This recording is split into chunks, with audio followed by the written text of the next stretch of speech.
आज हम पढ़ने वाले हैं एक लेंचो नाम के किसान की कहानी और पाठ का नाम है अ लेटर टू गॉड। इस पाठ में हम पढ़ेंगे कि किस तरह से इकलौते घर में लेंचो रहता था जो कि नीची घाटी के शिखर के ऊपर बना हुआ था। और वहाँ से उसके घर से आराम से नदी और नदी के पास में जो उसकी फसल थी उसके खेतों को देखा जा सकता था। फसल जो है उसमें फूल जो थे वो बहुत ही लहलहा रहे थे। बस उनको एक हल्की सी बरसात की ज़रूरत थी। और सुबह से ही लेंचो अपने खेतों को देख रहा था, कभी कभी उत्तर पूर्वी दिशा की तरफ देख रहा था, क्योंकि उसको उम्मीद थी कि वहां से बरसात जरूर होगी। लेंचो की पत्नी रात्रि भोजन बना रही थी। उसको जाकर लेंचो कहता है कि मुझे लगता है कि हम वास्तव में ही अच्छा जल प्राप्त कर लेंगे, यानी कि उसको उम्मीद होती है कि बरसात ज़रूर होगी। उसकी बात सुन के उसकी पत्नी जवाब देती है कि हाँ, अगर भगवान ने चाहा तो ऐसा ज़रूर होगा। और फिर वो अपने बच्चों को आवाज़ लगाती है कि आके खाना खा लो। बड़े लड़के खेतों में काम कर रहे थे और जो छोटे बच्चे थे वो घर के बाहर खेल रहे थे। तभी अचानक बरसात की बूंदें गिरने लगती हैं। लेंचो बाहर जाता है और बरसात की बूंदों का आनंद लेने लग जाता है। उसे बहुत अच्छा लगता है कि अब उसकी फसल जो है वो बहुत शानदार तैयार हो जाएगी। और वो कहता है कि ये आकाश से वर्षा की बूंदें नहीं गिर रही हैं, ये नए सिक्के हैं। बड़ी बूंदें 10 सेंट के सिक्के हैं और छोटी वाली 5 सेंट के सिक्के हैं। बहुत ही संतोषप्रद मुद्रा में वो अपनी पकी हुई फसल को, खेतों को और बरसात को देख रहा था। तभी अचानक से ही हवा तेज हो गई और उस हवा के साथ बड़े बड़े ओले गिरने लगे। बच्चे जा जाके उन ओलों को उठाने लग गए जो कि मोतियों की तरह जमे हुए थे। अब मौसम अचानक ही खराब हो गया। तो वास्तव में जब मौसम खराब हो गया तो उसको चिंता होने लगी और वो कहता है कि मैं आशा करता हूँ कि यह जल्दी ही समाप्त हो जाए।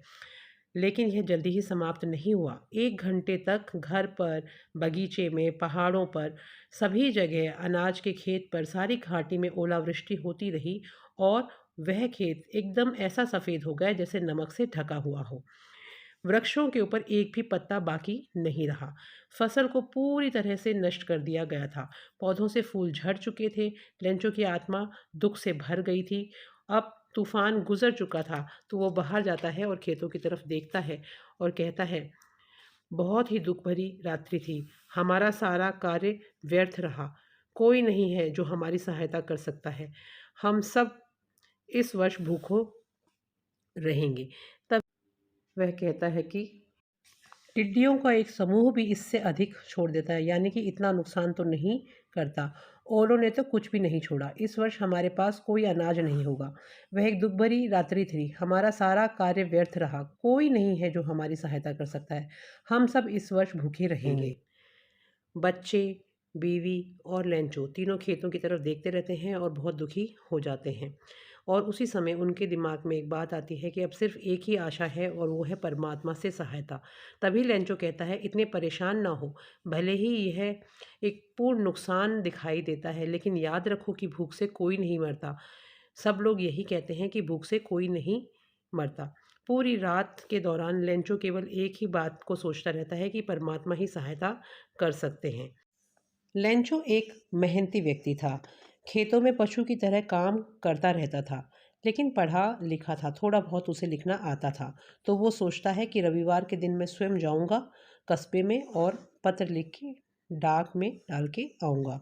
और यह परमात्मा को जो एक पत्र उसने लिखा, वो सोचता है कि अब परमात्मा ही मेरी मदद करेंगे। पत्र में वो लिखता है, हे ईश्वर, यदि आप मेरी सहायता नहीं करेंगे तो मेरा पूरा परिवार और मैं इस वर्ष भूख से मर जाएंगे। मुझे 100 पेसोस की आवश्यकता है ताकि मेरे खेत में पुनः बीज बो सकूं और जब तक फसल ना आ जाए तब तक जी सकूं। क्योंकि ओलों ने और फिर वो पत्र को डैश डैश डैश करके छोड़ देता है। वो सोचता है कि भगवान को आगे तो सब कुछ पता ही है, अब मुझे लिखने की ज़रूरत नहीं है। उसने लिफाफे पर लिखा परमात्मा को पत्र, पत्र को अंदर डाला और अभी भी वो बहुत दुखी था। डाकघर में उसने पत्र पर टिकट लगाया और उसे डाक बक्से में डाल दिया। जो कर्मचारी थे डाकघर के, उनमें से जो डाकिया था, उसने जब उस पत्र को देखा तो वो ज़ोर ज़ोर से हंसने लगा, क्योंकि उसने कभी भी भगवान को पत्र कोई व्यक्ति लिखे ऐसा कभी भी नहीं देखा था। तभी वो उस पत्र को डाकपाल के पास ले गया। जो डाकपाल था वो एक मोटा मिलनसार व्यक्ति था। उसने अचानक ही हंसना शुरू कर दिया, लेकिन थोड़ी देर बाद में उसने पत्र की गंभीरता को समझते हुए सोचा कि मुझे इस व्यक्ति की मदद करनी चाहिए। उसने अपने कार्मिकों से धनराशि मांगी। उसने खुद भी अपने वेतन का एक भाग दिया और कुछ अपने मित्रों से, जो दयालु मित्र थे, उनसे कुछ पैसा इकट्ठा किया। उसके लिए एक साथ 100 पैसों से एकत्रित करना असंभव था। अतः उसने किसान को आधे से कुछ अधिक पैसे भेजने का ही वो समर्थ जुटा पाया। उसने धनराशि को उस लिफाफे में रखा और लेंचो का पता लिखा और उसमें नीचे एक शब्द लिखा, परमात्मा, यानी कि गॉड। गॉड के हस्ताक्षर कर दिए। अगले रविवार को लेंचो सामान्य से थोड़ा पहले वहाँ पूछने आया कि क्या उसके लिए कोई पत्र था। डाकिया ने स्वयं लेंचो को पत्र सौंपा और डाकपाल अपने ऑफिस से देख रहा था कि वो कितना खुश होएगा। लेकिन जैसे ही लेंचो को पत्र सौंपा गया तो लेंचो ने धनराशि को देखकर हल्का सा भी आश्चर्य नहीं दिखाया, क्योंकि उसका तो भगवान में इतना ज़्यादा आत्मविश्वास था। लेकिन उसने धनराशि को जब गिना तो वो गुस्सा हो गया और कहा कि परमात्मा गलती नहीं कर सकता था और ना ही वह लेंचो को इनकार कर सकता था, जिसकी उसने इतनी विनती की थी।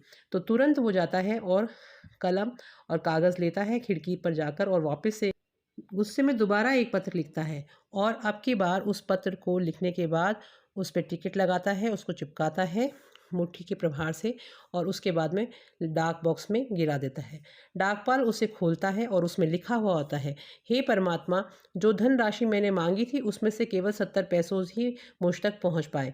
शेष भी मुझे भेजें, क्योंकि मुझे इसकी बहुत ज़्यादा ज़रूरत है।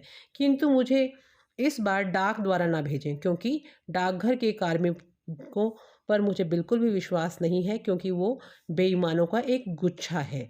और वो अपना नाम नीचे लिख देता है, लेंचो।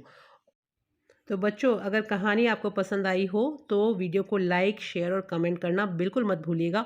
और कौन कौन से चैप्टर्स के आपको इस तरह के एनिमेटेड वीडियोस देखने हैं वो ज़रूर कमेंट में लिखिएगा, मैं ज़रूर आपके लिए बनाऊंगी।